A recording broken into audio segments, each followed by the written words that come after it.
কেন প্রবাস গেলেন, কি প্রেক্ষাপটে, এবং আসার সিদ্ধান্ত বা কেন নেই? ফ্যামিলির অনেক আদরের ছিলাম, বাড়ির একমাত্র ছেলে। মানে আমার অন্য চাচার, আমার বাপ চাচার হচ্ছে 5 ভাই, তো অন্য কেউ বিয়ে করেন, আমার আব্বু সবার বড়। তা আমি বড় ভাই, আমার জন্য ঈদের যে একটা উপহার দিত বা এভাবে যে আমার কাছে কিছু টাকা আসতো, এভাবে অনেকগুলো দোকান আমি দিছি, কিন্তু সেটা তো আসলেই না যে একটা শখের বিষয় করেছি। তো পড়াশোনা করার পরে যখন আমি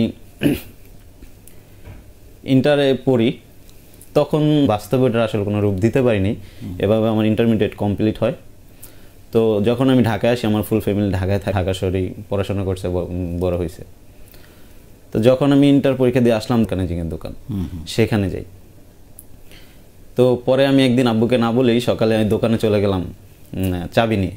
তো আব্বু তো তাড়াতাড়ি গেছে, কাজ তো পারবো না, দোকান খুলে কী করবো। তো আমাকে তো সেম তার পরের দিনও আমি যাই।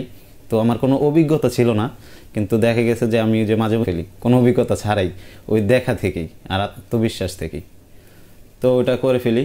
এরকম যা চাইতো আমার আব্বু দিত। কিন্তু আমি একটা পর্যায়ে ফিল করলাম আসলে টাকাটা তো আমার আব্বু অনেক কষ্ট, পড়াশোনা করে, অনেক ব্যয়বহুল খরচ, আমার কিছু একটা করতে হবে। তখন চিন্তা করলাম এভাবে আর হবে না, আমার আলাদা কিছু করতে হবে। তখন আমার টার্গেট ছিল ওখানে ব্যবসা শিখে আমি নিজে বিজনেস করব। তো তখন ওখানে যখন বিজনেস করতেছে, ওনার একটা শোরুমের মানে হোলসেল শপ, তো এখানে আসলে পুঁজিটা অনেক মোটা অঙ্কের দরকার।